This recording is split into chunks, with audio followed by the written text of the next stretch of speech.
The collapsing consensus is a simple but incredibly effective design for collecting and organizing ideas from a group that cleverly ensures a high degree of engagement from participants.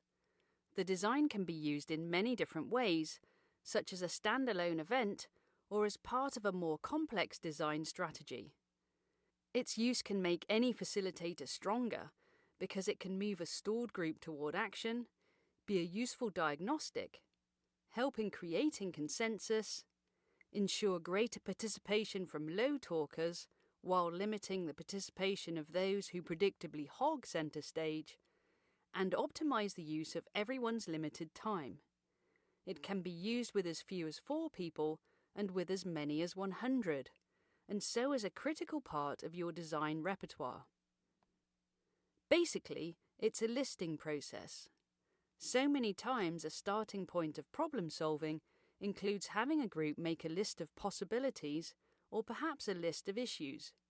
You can start by brainstorming, but our experience shows that in a group of, say, 8 to 10 people, 2 or 3 will dominate the session. This is because these 2 or 3 might react faster than others, or are less reserved, and others will keep quiet out of habit, respect, intimidation, or annoyance. Why bother? There they go again. Just let them do it. We have discovered over many years and considerable trial and error that clusters of 3 or 4 are optimal for ensuring maximum participation in a listing process. However, even when we use clusters of 4, good ideas might still be lost because some individuals don't respond well under pressure, or one super enthusiastic individual gives their ideas while the other 3 pull back. Using a tool called the nominal technique within our collapsing consensus design can improve the responses dramatically. Step 1, the setup. Split your group into clusters of 4, the magic number. If your group does not evenly divide into 4, you can use a bit of artistic license and have a leftover trio or pair to make it work. Here's a really top tip. Find out who the most outspoken or influential people are before you execute the design so you can discreetly tweak the makeup of the clusters to limit their power. For example, you could put 2 high talkers in the same group so they cancel each other out, allowing more participation in the other groups. Let's consider an example group of salespeople from a small medical supply company. There are 13 people in the group, and you divide them into 4 clusters, A, B, C, and D. You could have 3 groups of 3 people and 1 of 4, but you need to put your 2 high talkers together to minimize their domination effects on the whole group. So in this case, we have 2 groups of 4, a trio, and a pair.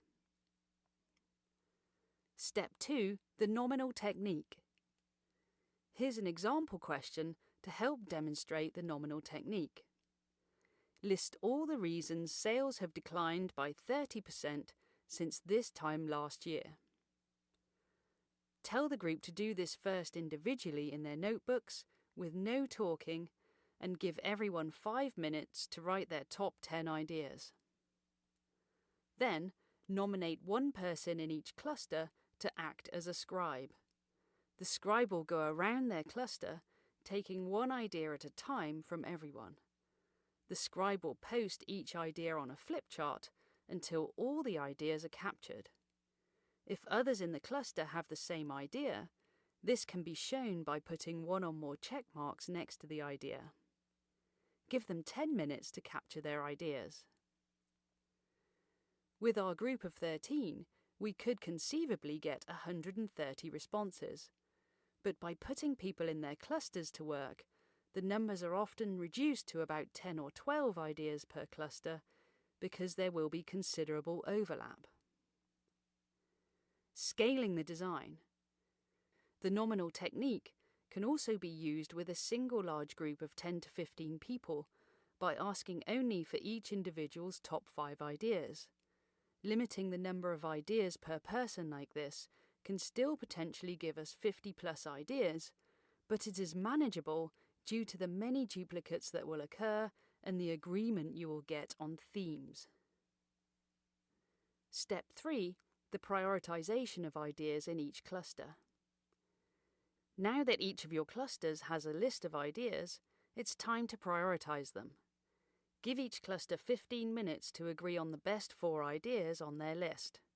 In the process, they must create a rationale for why these ideas are the best. It's okay if cluster members negotiate to enlist support for one idea or another. For example, a member could say something like, "I'm willing to go with idea number 3 if you can buy idea number 9. If the cluster can't agree on 4, have them present the ones they can agree to, but no more than 4 in the time available. Step 4. The collapsing consensus. Now it's time for the design to get to work. Ask clusters A and B to come together, and clusters C and D to similarly join. Give each new group 20 minutes to do the following. Cluster A will show their 4 prioritized ideas to B and present why each is important. B members can ask questions for clarification, but not for debate. Then B will give A their 4 ideas in a similar fashion. There's almost always at least one item of agreement. If not, Cluster A will look for areas of gentle agreement on the other team's list, ideas that resonate with them. The goal is to negotiate as a group until they can agree on a single list of 4. Meanwhile, the same process occurs among members of C and D clusters, with them eventually agreeing on their 4 best ideas.